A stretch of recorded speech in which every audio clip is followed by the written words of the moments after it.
dan berdialog dengan Tuhan. Pertama kali Tuhan bertanya, "Wahai Musa, apa itu di tanganmu?" Qala ma tilka biyaminika ya Musa. Wahai Musa, apa di tanganmu? Jawab Nabi Musa, qala hiya asaya.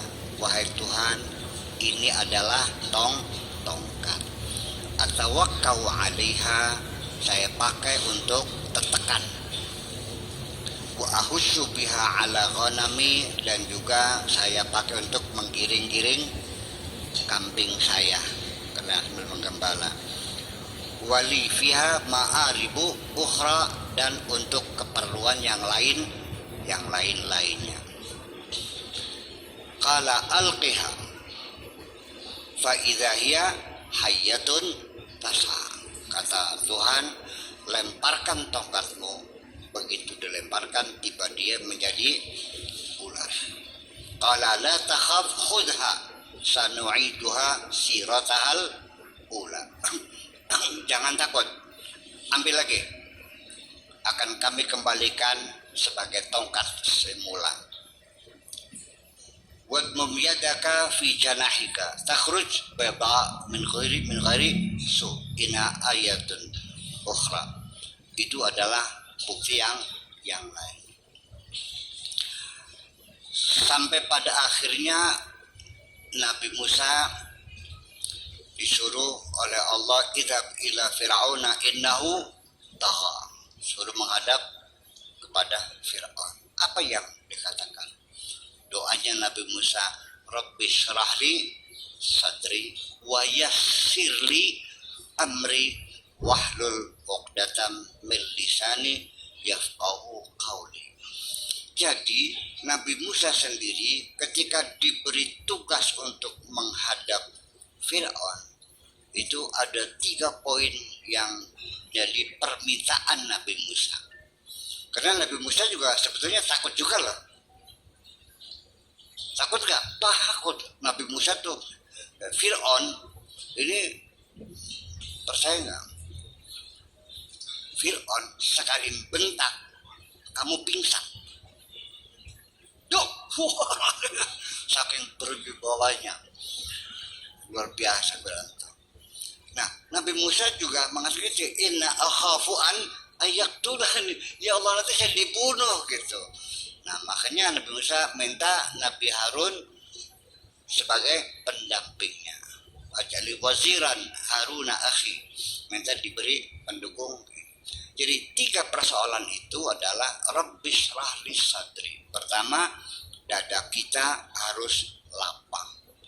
Nu agung hampurana, sing gede pangapurane, sing jawa ususe.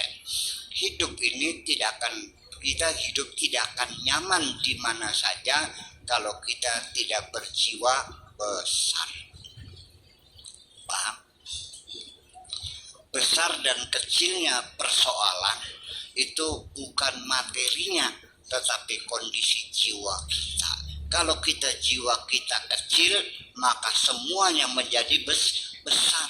Kalau jiwa kita besar, semuanya menjadi kecil. Setuju? Nah, ada seorang perempuan datang kepada saya menangis, menitikkan air mata karena kapalnya tinggal 2, truknya tinggal 4. Saya tanya sama orang Miras, kalau punya kapal 2 sama truk 4, nangis tak ketawa? Kenapa dia menangis? Karena dia hatinya kecil. Jadi bagaimanapun juga kita dalam menghadapi persoalan apapun, hendaklah persoalan itu diposisikan pada tempat yang sebenarnya dan jangan dibesar-besarkan. Jangan dibesar-besarkan, jangan ditiup-tiup, jangan digoreng-goreng. Apa adanya aja, kecil persoalan itu. Jadi yang membuat itu menjadi besar adalah rasa ketakutan yang terbangun dalam pikiran kita, di dalam memori kita ini. Gitu. Jadi artinya kenapa? Sebetulnya adalah kita bicara memori historis, jadi kita bicara memori juga.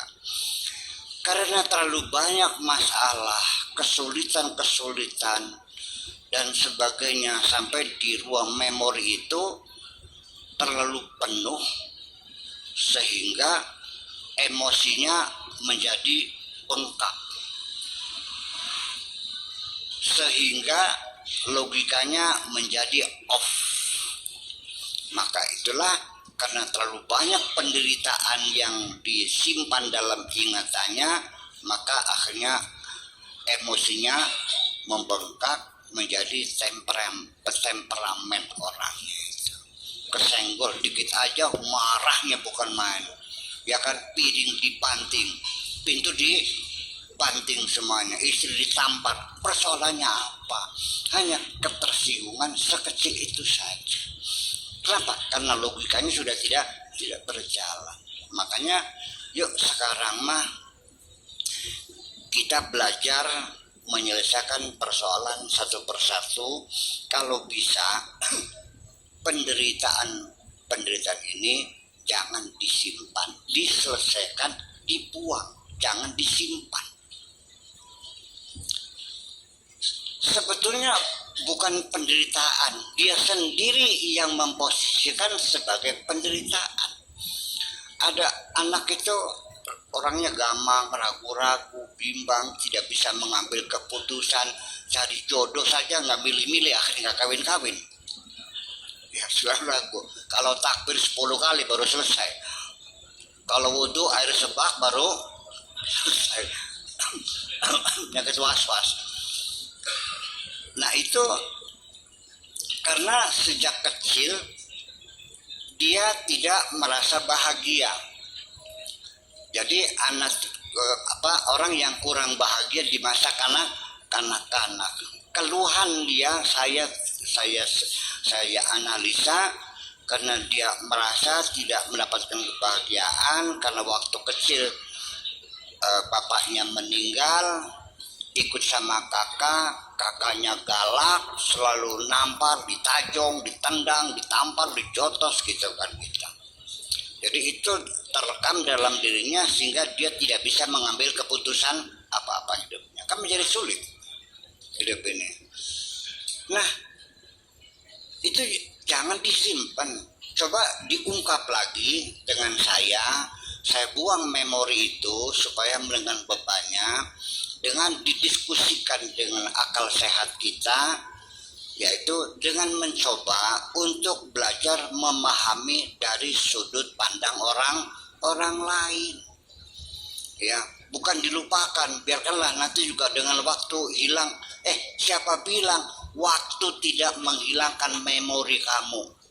Akan tetap ada.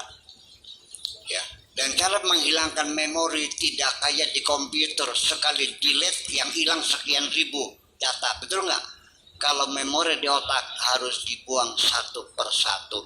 Semuanya kasusnya adalah kasuistik semuanya.